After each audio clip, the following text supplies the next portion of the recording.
All right, so today we continue.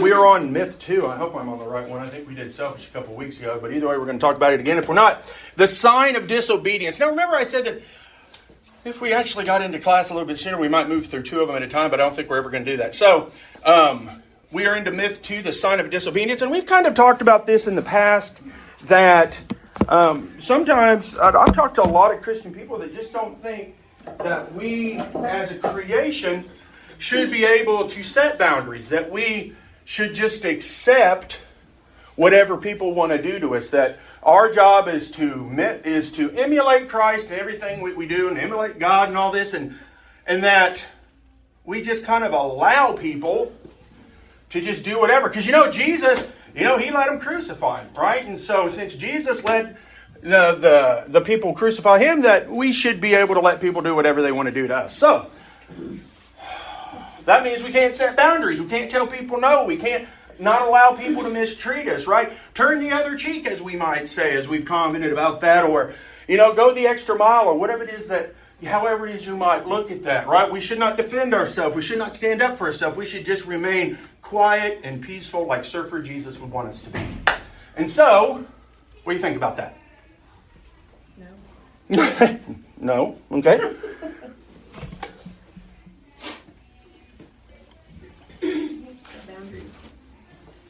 Everything you do.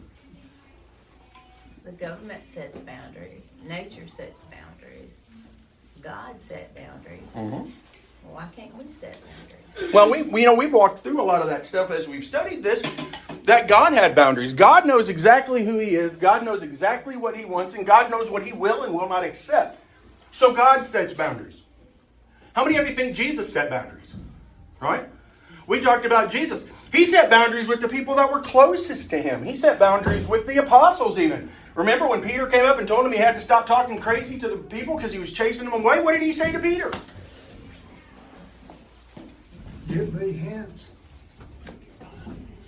Get behind me, Satan. Right? He was not going to let anything get in His way. When they were going to toss Him off a cliff, what happened?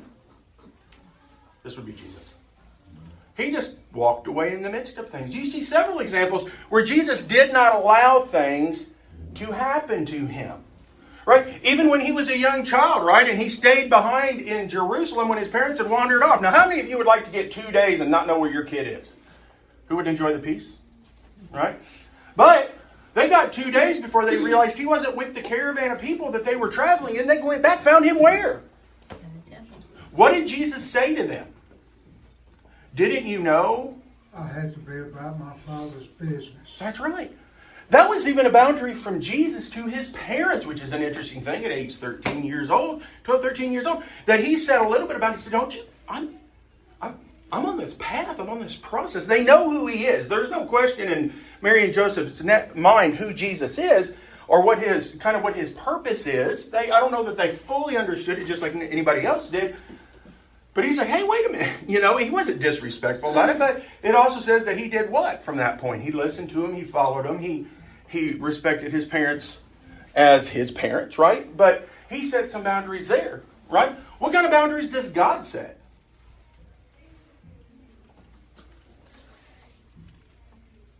The 10 Commandments. 10 Commandments. Thou shalt have no other God before me. Do not murder. Do not bear false witness. Do not covet thy neighbor's wife, or arguably their stuff, right? What they have. Those are boundaries. All of those boundaries for us are meant to turn us towards Him, right? To turn us on Him. Well, Andy, He's God and that's Jesus. Of course they can have boundaries because they are the creator of everything. But who are we called to be like?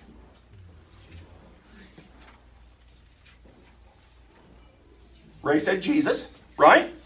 Right? We are called to emulate, be like, or seek after, to imitate Christ, right? And so, if Christ can set boundaries, I think that sets it up for us that we can say we are allowed to set boundaries. In fact, the writer makes the comment that not setting boundaries is more of a disobedient act than setting boundaries. What do you think about that?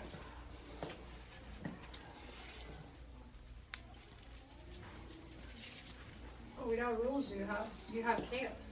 Chaos. Without rules, you have chaos. All right? Without boundaries, how is your life? All right? Now, I don't know that you raise your hand on this one because it might tell too much about you. How many have lived in a ruleless world? Your home didn't have rules, right? Your workplace didn't have rules, right? Your kids wanted to live without rules, or you wanted to live without rules, and we just wanted to do whatever it is we wanted to do. And it was it not chaos? Anybody ever experienced chaos? I had a client back when I first started counseling. In fact, I was in the Fayetteville Medical Associates building. Now, Lincoln Health System, doctors, whatever they're called. Anyway, and I had this mother who had a couple of kids, and the kids wanted to go live with Dad because Dad's house was fun. It was exciting. There were no rules at Dad's house. And she's like, they're just doing nothing but causing havoc and blah, blah, blah, blah, blah. And I said, let them. Just let them go. Well, but trust me, they will come back. Why? And Daddy won't be able to tolerate it. Sorry? Daddy wouldn't be able to But that was tolerate Dad's house that it was happening at. Well, after a while. But no, Dad was fine with it. Oh, he was? There were other children from a different relationship in the house, and it was this chaotic disaster. Kids need rules. Kids want They rules. thrive on it. Yes, they get better. Now, they're going to kick you against it. They're going to fight against us. One of the things about boundaries and why we set boundaries with children is that that's how they grow. That's how they learn. That's how they mature. That's how they create characters that we set boundaries for, and they push against it, and they learn right from wrong. If they live in chaos like Lord of the Flies, then there are no rules. And they don't grow, and they don't gain, and they don't become anything. Right? Anybody agree with that? So she said, okay. So she sent them off to Dad's house. A month and a half later, they are begging. Begging to what? Come home. Come home. And you know what their reason was? The oldest one said, it was chaos. Parents didn't care if they ate. Parents didn't care if they showered. The parents over there didn't care if they had food, that they went to bed, that they got their schoolwork done, that they went to school. The parents did not care at all, as long as it didn't bother their partying. And the little kids' lives fell apart. Say again? The kids' lives fell apart, and they saw it. Yeah, and they were not that old a kid. These were not very old kids. They really grasped the concept. If they came home, guess how different life was at Mom's house after that? They're happy probably to follow the rules. Crazy how different it was. She said if you come back, she set up 5, 6, 7 very defined rules for the house. Guess what these kids did? Followed the rules. Follow theirs. Now, I do my best to keep up with people, right? Whether they come in for clienting or not, I try to keep up with people to see how things are going, to see how things are processing. It's kind of weird. I'm a little bit of a stalker, right? And these kids are doing fantastic. Fantastic. Because they were given the opportunity to understand that a life without boundaries creates what? Chaos. Chaos. Now, sometimes little chaos is fun. No, that's not what we're talking about here. A ruleless, boundaryless life will create chaos, right? And here's what the writer happens to say about this. He says, he does this whole list of things over here. It says, in other words, if we say yes to God or anyone else when we really mean no, we move into a position of compliance. And that is the same as lying. So what he's saying, and that is the same as lying. Our lips say yes, but our hearts and our half-hearted actions say no. Right? You don't have to raise your hand to this, but how many of you have agreed to do something that you just did not want to do? Because you hate to say. My mother was that growing up. She was always, yes, doing all this, and she would overexpand herself and wear herself out. And we went up there to visit one time, and in her bathroom on the back of the tank, right, of the toilet, she had a book that says, it is okay to say no. She was learning to create boundaries. She was learning to tell people that she could not volunteer or accept any and everything that is thrown their way. Because if you do that, what they're saying is you may put what kind of effort into it? Say again? None. Maybe none. The writer here said half-hearted, right? But it's talking about what? It says God is more concerned with what? Your heart in the situation. We see that a whole lot of the Old Testament was what you did. The law is about what you did to make yourself right before God.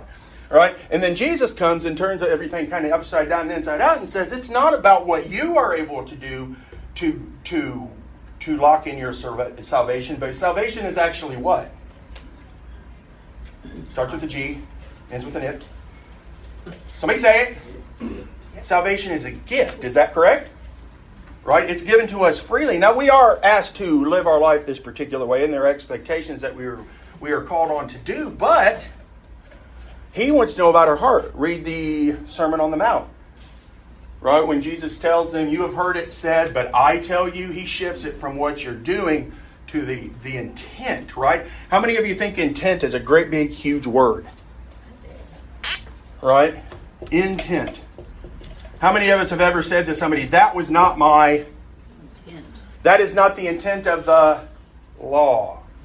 Right? Law, it may not expressly say it, but the intent of the law tells us that this is what they mean. People, when they look at the Constitution of the United States, they will ask, what was the intent of the writers of the Constitution? What was the intent of the First Continental Congress when they set all of this up? What was their intent? What was the purpose? What was their drive? What did they mean to do?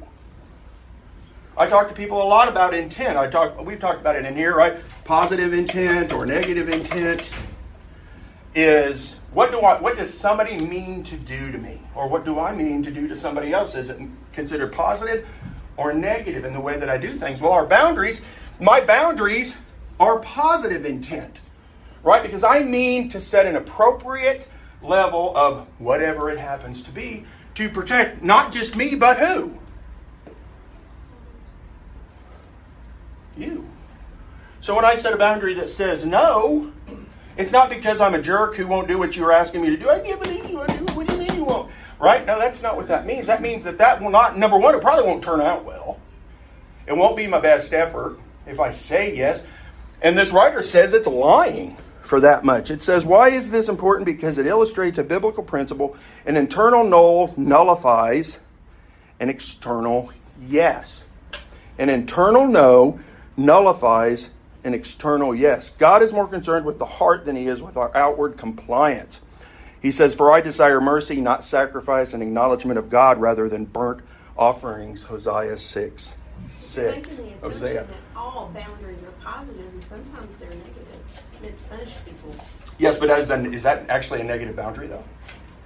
If you're doing it to hurt somebody, it is. Well, jail is Intentionally. not. I mean, jail won't be a fun place, but What's the you put purpose of yourself jail there. in most cases? Let's say the average. Maybe punishment or to isolate people from But society. the intent is to reform. Yeah. That is not that's a correction, absolutely. But then you can also be a bully too about it. All right, so that would be a bad boundary. That's what I'm talking about. Okay, so if we were to set somebody give me an example of a bad boundary. All right, moms, dads, as a parent, you say no just to say no. You have no real justifiable reason. You can't give a reason. You have no concept. You're just wanting to be a jerk to your kid and tell them they just can't do it. You are the suppressor of all things fun. And the answer is no. Anybody have a parent like that? Or the parent that says yes and then what? Changes their mind at the last second. Anybody have a parent that does that? Yeah. See, that's Right. I call that the paper mache boundary. Uh-huh. Is that Yeah. it's not a firm, concrete boundary. It's, guess what? I want to take you out for ice cream tonight. Oh, I changed my mind. Mhm. Or I'm taking you out for ice cream tonight. I'm halfway down the road and you go, no, I changed my mind. I'm taking you back home. Or Mhm. I have intention of taking you to the water park, and then you're all getting dressed up and you're heading down there and you go, No, you know what? I changed my I mind. don't really want to go. Change your plan. I'm taking you back home. What you need, buddy? You looking for somebody? Are you looking for somebody?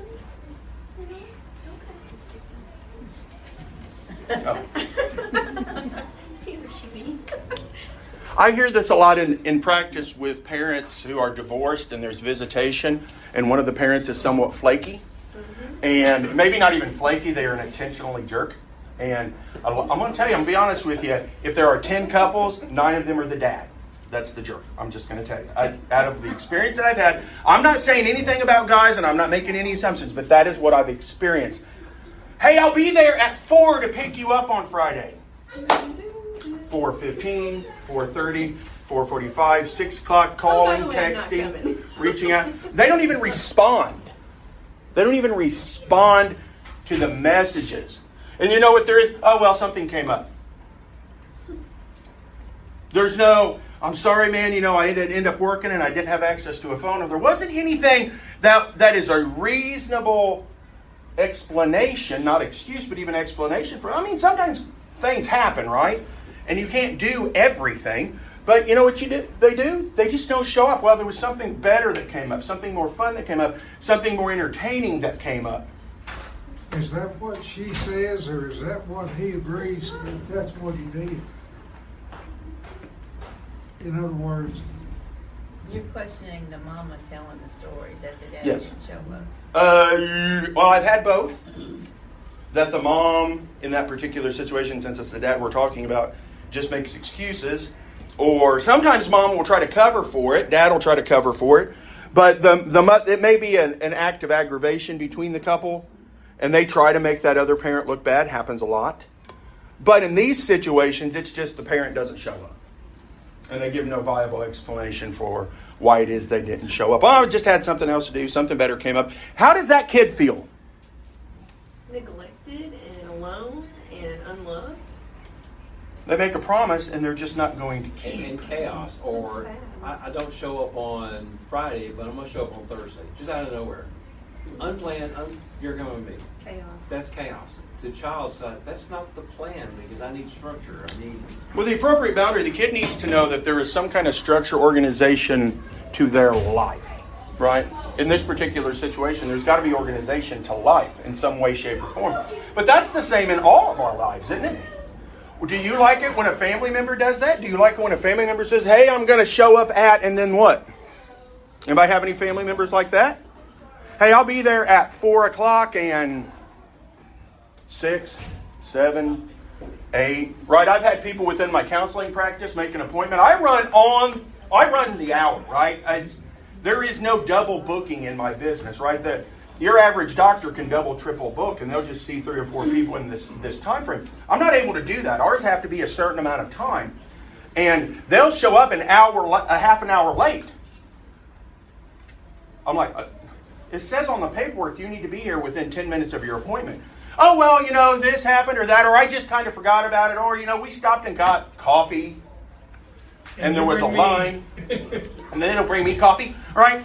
But they don't care about their word. Their intent was they just think that they can just come and go as they please. Well, it's a lack of respect, too, for Yes. your time, everybody else's time. It's just, But this is we're being taught more and more is that I'm the important one. Everybody else has to cater to me. Well, the id, right? It all becomes about the individual.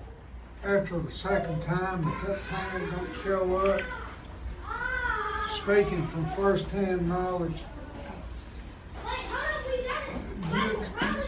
the kid gives up on that parent, and then the parent he's living with just beats up that parent, and so,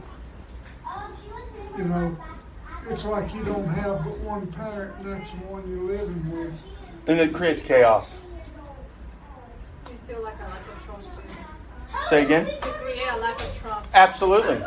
Right, all of that, it creates this lack of trust process. And so, right, when we take a look at it, it says signs of disobedience, right? People think that. They feel that what they are doing is wrong. They feel that how they're behaving is wrong, that they shouldn't set boundaries because X, Y, or Z, right? If you say yes when you really mean no, it creates an inward, it leads to it creates this inward rebellious heart. I'll say yes, but then you're all frustrated, mad, or angry. God, I can't believe I have to do that. I don't want to do that, right? Now, that is not the same thing as telling your kid to clean up the room and they say, yeah, it's fine, and they go in there and stomp around for an hour. That's not the same thing that we're talking about here, right? God is more concerned with our heart than when our works. You can see that play out throughout the New Testament, right? And when we mean no, but we say yes, it is equal to lying. The intent of our concept. So the intent of our boundary is what's important here. There can be people that create negative boundaries just because they want to hurt somebody else. But what's the real idea? I would argue most boundaries are considered positive because they are meant to correct, or protect either the person, place, thing, or myself from some kind of mistreatment, misuse by somebody else. All right, sound good? Thank you all very much. Next week will be, I will be hurt by others if I set boundaries. That's a pretty good one. And then we go on to say, I will hurt others, which is a very interesting concept. I just don't want to cause anybody pain. Anybody live in a world like that where they're such a pleaser that they don't want anybody to be negatively affected? You will live in misery forever if you live your life like that. All right, thank you. So we